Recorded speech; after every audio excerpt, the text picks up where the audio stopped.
Bonjour, voici le corrigé des exercices du chapitre 14. Exercice 1.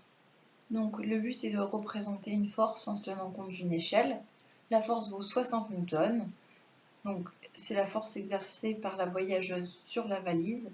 La direction est donc celle du bras. Le point d'application est le point M. On va donc pouvoir tracer cette droite et ensuite il va falloir savoir quelle longueur on va affecter au vecteur. Donc le vecteur il sera dirigé de la main vers le coude. Ensuite, donc, on sait qu'un centimètre représente 20 newtons. Donc pour 60 newtons, on va avoir 3 cm. Donc on va tracer un vecteur qui mesurera 3 cm de longueur. Voilà. Et donc ce vecteur, on peut l'appeler par exemple F pour force. Exercice 2. Vous deviez représenter la force modélisant l'action du fil sur l'objet dans les différentes situations. Donc, il va falloir à nouveau trouver la direction et le sens des forces, ainsi que le point d'application. Direction, ça sera celle du fil. Le sens de l'objet vers le fil. Et le point d'application, c'est le point de contact. D'ailleurs, il s'agit d'une force de contact ici. Donc, voilà pour le cas numéro A, pour le cas B et le C. Exercice 3. Un panda donc de 122 kg, on cherche son poids. Donc on va utiliser la formule P égale mg. M égale 122, G égale 9,8. On obtient environ 1,2 fois 10 puissance 3 newtons. J'ai arrondi la valeur puisque ici je n'ai que deux chiffres significatifs pour la valeur de G, 9,8.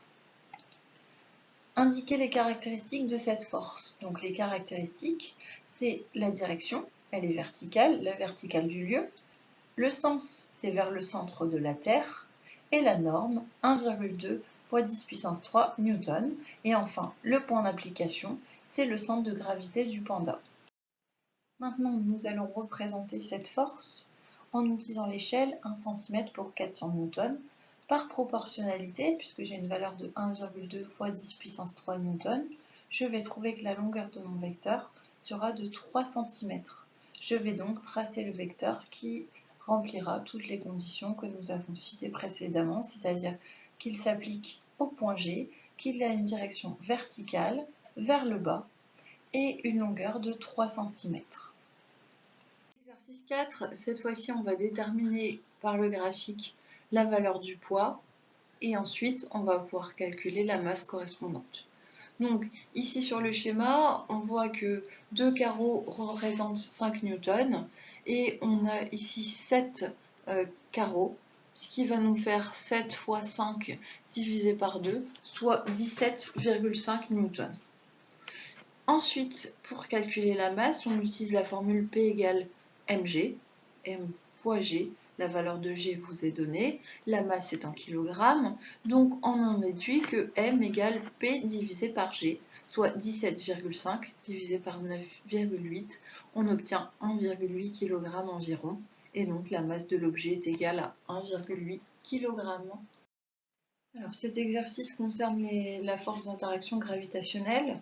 Et donc, il fallait représenter, sans souci d'échelle, les forces qui modélisent l'interaction gravitationnelle donc entre la Terre et le satellite. Il faut noter que les forces s'exercent suivant la droite d'action qui relie la Terre au satellite. Ces deux forces vont être représentées par deux vecteurs de même longueur et de sens opposé. Pourquoi? Parce que ce sont des actions réciproques et donc on peut dire que la force exercée par le satellite sur la Terre en vecteur est égale à moins le vecteur force de la Terre sur le satellite.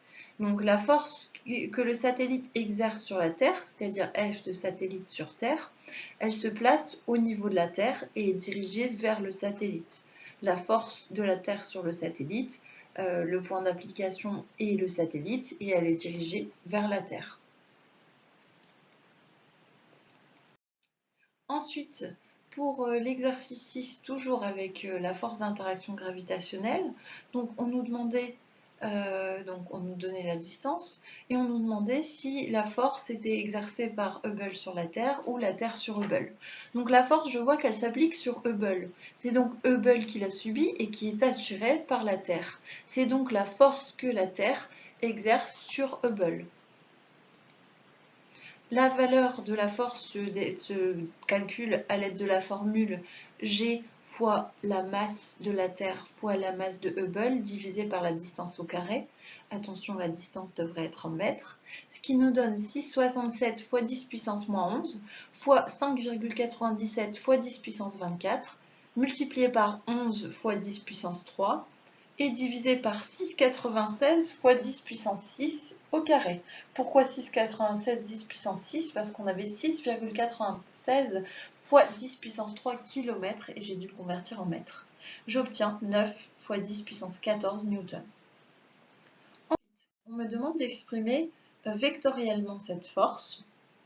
Et donc, pour ça, on me donne un vecteur qui est U de terre sur Hubble. C'est un vecteur unitaire qui va me servir à donner la direction de F. On voit que la force F et U sont dirigées en sens opposé. Et donc, on va pouvoir dire que F est orienté dans le sens opposé à U de terre sur Hubble, c'est-à-dire que je vais mettre un signe moins dans l'expression.